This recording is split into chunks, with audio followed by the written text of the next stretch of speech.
మనీషా గారు నమస్కారం అండి. నమస్తే శ్రీలక్ష్మి గారు. మనీషా గారు షట్చక్రాల గురించి చెప్తున్నారు. మూలాధార చక్రము, స్వాదిష్టాన చక్రము, మణిపూరక చక్రము, అనాహత చక్రము, విశుద్ధి చక్రము గురించి చాలా బాగా వివరించారు. ఇప్పుడు ఏ చక్రం గురించి వివరిస్తారు? ఇప్పుడు ఆజ్ఞా చక్రం గురించి మాట్లాడుకుందాం. ఆజ్ఞా చక్రం ఇక్కడ భ్రుకుటి మధ్యలో ఉంటుందన్నమాట. అందుకని అందరూ కళ్ళతోనే ఆజ్ఞ చేస్తూ ఉంటారు. ఇది కూడా ఆజ్ఞలు ఇస్తూ ఉంటుందండి ఈ చక్రం కూడాను. ఇది ఎక్కడ ఉంటుందంటేనండి భ్రుకుటి మధ్యలో అనమాట. ఇది భ్రూ కనుబొమ్మల మధ్యలో త్రికూట స్థానం అంటారు దీన్ని.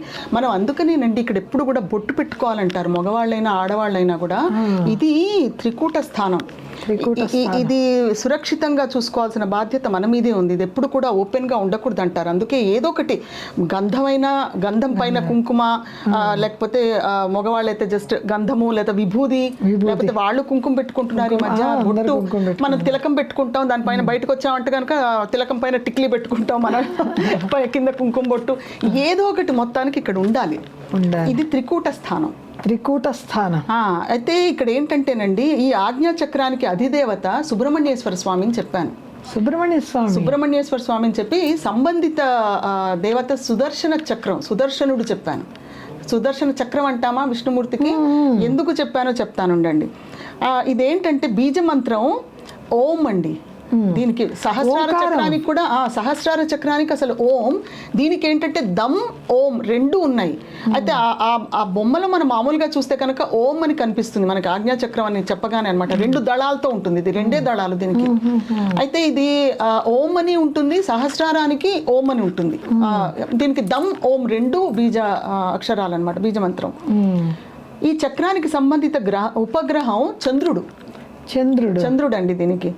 తర్వాత మనకారకుడు కదా, మనకారకుడు, కరెక్ట్, బాగా చెప్పారు. ఇది మనస్సుకి సంబంధించింది కూడాను, చెప్తాను ఇప్పుడు. అది విశుద్ధి చక్రాన్ని నుండి 12 అంగుళాల పైన ఇది ఉంటుంది అండి ఈ చక్రం. 12 అంగుళాలు. దీన్ని మూడవ నేత్రం అని కూడా అంటారు. మన మనుషులకి కూడా ఇది మూడవ నేత్రం, జ్ఞాన నేత్రం.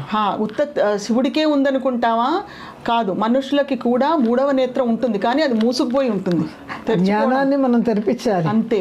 అది జ్ఞాన నేత్రం మూడవ నేత్రంగా మనకు ఉంటుంది. దాన్ని తెరుచుకోవడమే మన బాధ్యత. దాన్ని జ్ఞానం బాగా పెంపొందించుకుంటే, అంటే జ్ఞానం చాలా తెచ్చుకున్న వాళ్ళందరికీ తెచ్చుకుంటుందని కాదు, దానికి ఇంకా చాలా నియమాలు ఉన్నాయి. అలా అన్నమాట. ఇక్కడ ఏంటంటేనండి, ఇడా పింగళ 2 నాడులు ఉంటాయి. మధ్యలో సుషుమ్నా నాడి ఉంటుంది. సుషుమ్నా నాడి కింద నుంచి మొదలయ్యి పైన సహస్రారం దాకా సుషుమ్నా నాడి ఒక్కటే వెళ్తుంది. ఆజ్ఞా చక్రం దగ్గర ఇడా పింగళ ఆగిపోతాయి అక్కడ దాకా. ఆ 2 దళాలు అక్కడ ఉన్నాయని చెప్పాను. ఆజ్ఞా చక్రానికి ఇడా పింగళ దగ్గర అది ఆగిపోతుంది అనమాట.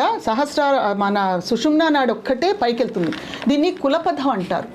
సుషుమ్నా నాడి ఏ మార్గంలో అయితే పైదాకా ఉందో, ఇలా అనుకోవచ్చండి. మనం ఒక తామర కమలం పైన ఉంది, దాని తూడు ఉంటుంది కదా, తామర తూడు, అది కింద దాకా ఉంది. అది సుషుమ్నా నాడి లాగా మనం భావించవచ్చు. అది ఎక్కడ దాకా ఉంటుందంటే, కుండలిని శక్తి జాగృతమైనప్పుడు అందులోంచి వెళ్తుంది. సుషుమ్నా నాడిలోంచి కులపథం ద్వారా వెళ్ళి సహస్రారం దగ్గర కలుస్తుంది అనమాట. అయితే ఈ ఇడా పింగళ ఇక్కడ ఆగిపోతాయి. అవి 2 దళాలలాగా అనమాట. ఇది తపోలోకానికి ప్రతీకగా చెప్పబడ్డది. మనం ఇందాక నుంచి అన్ని లోకాలు చెప్పుకున్నామా, జనలోకం, మహర్లోకం, సువర్లోకం, అవన్నీ. ఇది తపోలోకానికి ప్రతీకగా చెప్పబడ్డది. దీని జీవాత్మ స్థానం అని కూడా అంటారట. జీవుడు ఈ చక్రం ఆధారంగానే నడుచుకుంటాడు. ఇది బాహ్య నేత్రంతోనూ మనస్సాక్షి ఆధారంగానూ చూసే ప్రక్రియకి సంబంధించింది. ఇది మనోవిజ్ఞాన అంశాలని అవగాహన ద్వారా తెలిపిస్తుందిట. ఇది పరిపూర్ణ ఆరోగ్యంతో ఉన్నప్పుడు అండి మానవుడు జ్ఞాన సాక్షాత్కారం పొందినవాడు అవుతాడట. మనోనేత్రం అదండి. ఆజ్ఞాచక్రం సమర్థవంతంగా పనిచేస్తున్నప్పుడు అద్భుతమైన ఏకాగ్రత ఉంటుంది, చక్కటి ఏకాగ్రత కుదురుతుంది. చేతనత్వాన్ని పెంపొందించడంలో ఆజ్ఞాచక్రం నిమగ్నమై ఉంటుంది. ఇదిట మెదడుకి నాడీ వ్యవస్థకి ఆజ్ఞలు జారీ చేస్తుంది. మెదడుకి నాడీ వ్యవస్థకి ఆజ్ఞలు ఇస్తూ ఉంటుందండి, ఆజ్ఞలు జారీ చేస్తూ ఉంటుంది. దీనికి యోగిని శక్తి హాకినీదేవి. ఈమె త్రికాల జ్ఞాని. ఈ దేవతకి 6 ముఖాలు, 6 కృత్తికలు, కుమారస్వామి 6 ముఖాలు ఈమె రూపాలే. ఇప్పుడు తెలిసిందా నేను ఎందుకు సుబ్రహ్మణ్యేశ్వర స్వామి అని చెప్పాను? ఇప్పుడు కుమారస్వామి. అర్థమైందండి. ఈవిడకు 6 ముఖాలు, 6 కృత్తికలు, 6 ముఖాలు గల షణ్ముఖుడు కుమారస్వామి. ఈవిడ రూపాలుట. అతి ధైర్యవంతుడు, అతి బలవంతుడు. శక్తి, ఆయన చేతిలో ఆయుధమే శక్తి కదండి. శక్తి స్వరూపం. ఈవిడ ఎముకలలోని మధ్య అంటే మూలగా అంటారు దాన్ని ఆశ్రయించి ఉంటుంది. అయితే ఈ 2 దళాలని చెప్పానా, 2 శక్తి దేవతలు ఉండాలా మరి. వాళ్ళు ఎవరు అంటే హంసవతి, క్షమావతి. హంసవతి, క్షమావతి. ఆ అక్షరాలు చూడండి, హ క్ష. ఆ దేవతలు ఈవిడని సేవిస్తూ ఉంటారు. ఇప్పుడు లలితా సహస్రనామంలో చూద్దాం. 521 నుండి 526 వరకు ఆ నామాలు ఈవిడిని వివరిస్తాయి. చూడండి. ఆజ్ఞా చక్రాబ్జ నిలయ, శుక్ల వర్ణాషడానన, మజ్జా సంస్థ, హంసవతి, ముఖ్య శక్తి సమన్విత, హరిద్రాన్నైక రసిక, హాకినీ రూపధారిణి. చదువుకుంటావా? హాకినీదేవి రూపంలో భ్రూమధ్య స్థానమందున్న ఆజ్ఞాచక్రంలో 2 దళాల పద్మము యొక్క కర్ణికయందు శుక్ల వర్ణం కలిగి 6 ముఖాలతో భాసిల్లుతుంది. ఈ దేవి మజ్జ అనే ధాతువునందు శక్తి రూపమై ఉంటుంది. మజ్జ అంటే బోన్ మ్యారో అంటాం కదా ఇంగ్లీష్లో, ఎముక మధ్యలో. వాటికి కూడా జబ్బులు బాగా వస్తున్నాయి కదా అదే ఇవాళ రేపు. హంసవతి, క్షమావతి అనే 2 శక్తి దేవతలచే సేవింపబడుతుంది. హరిద్ర అంటే పసుపు అండి. ఈవిడ ఆ అన్నాన్ని ఇష్టపడుతుంది కదా. పసుపు అన్నం అంటే మనం సాధారణంగా పులిహోర, అది ఇష్టంగా స్వీకరిస్తుంది ఈ దేవత. ఈవిడకి ఆ నైవేద్యం పెట్టాలి.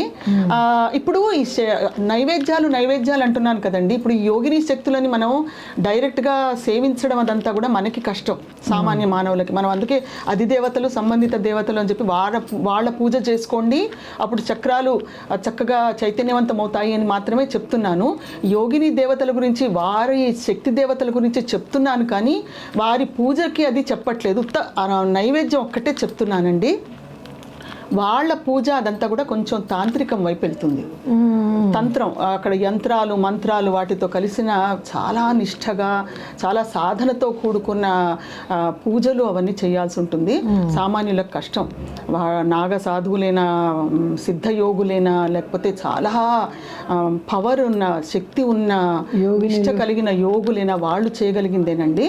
నేను వివరిస్తున్నాను తప్ప వాళ్ళ పూజలు అవన్నీ నేను ఏమి ఇక్కడ చెప్పటం లేదండి. మీరు సాత్వికంగా చెప్తున్నారు. విష్ణుమూర్తిని కలవండి, రుద్రుని కలవండి. ఇదంతా కూడా సాత్వికంగా మనం మామూలుగా రోజు చేసుకునే పూజలు, మనం చదువుకునే స్తోత్రాలు, వాటిని చాలు అని చెప్పి ఇవి చాలు. ఆ స్థితికి వెళ్ళిన వాళ్ళు అవి చేసుకుంటారు. అవి ఎలాగూ చేస్తారు వాళ్ళు. అలా చేశారు కాబట్టి ఆ శక్తితో వాళ్ళ స్థితిలో ఉన్నారు వాళ్ళు. నైవేద్యం అన్నాను కదా, ఈ పులిహోర నైవేద్యంగా పెట్టి, ఎప్పుడైనా ఈ చక్రం బలహీనంగా ఉన్నప్పుడు పులిహోర ప్రసాదం దేవతలకు పెట్టి అది తింటే మనము కాస్త శక్తి అందుని. చూడండి, గుళ్ళల్లో కూడా ప్రసాదాలు చేయించి పంచుతూ.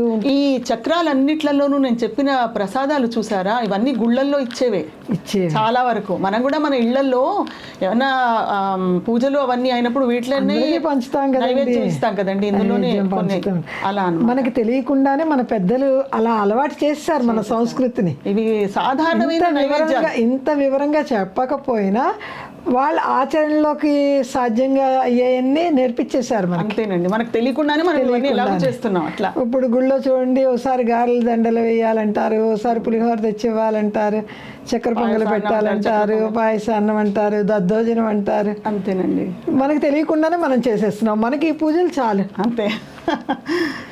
సరే, ఆనంద లహర్లో ఏం చెప్పారో చూద్దాం. చెప్పండి. తవాజ్ఞా చక్రస్థం తపన శశి కోటి ద్యుతిధరం పరం శంభుం వందే పరిమిళిత పార్శ్వం పరచిత యం ఆరాధ్యన్ భక్త్యా రవి శశి శుచీనాం అవిషయే నిరాలోకే ఆలోకే నివసతి హి భాలోక భువనే.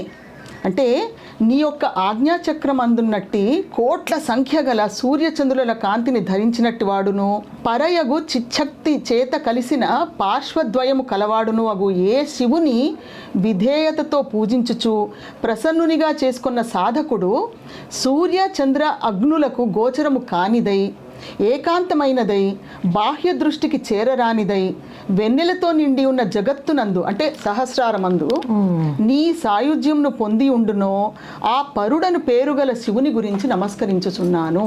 ఇది ఈ శ్లోకం యొక్క అర్థం. ఆనందలహరిలో చెప్పబడ్డదన్నమాట. ఇప్పుడు ఈ చక్రాన్ని బలోపేతం చేసుకోవాలి, శక్తివంతం చేయాలంటే మనం సుబ్రహ్మణ్యేశ్వర స్వామిని ఆరాధించడం, ఆయన శ్లోకాలు చదువుకోవడం, స్తోత్రాలు చదువుకోవడం చేయాలి. సుదర్శన చక్రానికి కూడా నాకు దొరికాయండి స్తోత్రాలు, శ్లోకాలు అన్నీ. ఏమేం రాశానంటే సుబ్రహ్మణ్య స్తోత్రం, సుబ్రహ్మణ్య పంచరత్నం, సుబ్రహ్మణ్యాష్టకం, సుబ్రహ్మణ్య అష్టోత్తర శతనామ స్తోత్రం, సుబ్రహ్మణ్య భుజంగం, సుబ్రహ్మణ్య కవచం. తర్వాత సుదర్శన చక్రానికి సుదర్శన మంత్రాలు ఉన్నాయి, సుదర్శన షట్కం, సుదర్శనాష్టకం, సుదర్శన స్తోత్రం, సుదర్శన కవచం. ఇందులో ఏది మనం చదువుకున్నా కూడా మనకి ప్రయోజనమే. సుబ్రహ్మణ్య స్వామి అష్టకం ఎంత మృదు మధురంగా ఉంటుంది, ఎంత బాగుంటుంది, ఎంత అందంగా ఉంటుందో, వినడానికి చాలా బాగుంటుంది. ఇందులో ఏమైనా చదువుకోవచ్చండి, అర్థాలతో సహా తెలుసుకుంటే సరిపోదు. ఇదండి ఆజ్ఞాచక్రం యొక్క వివరణ. చాలా అద్భుతంగా వివరించారండి. శ్రీమాత్రే నమః. నమః.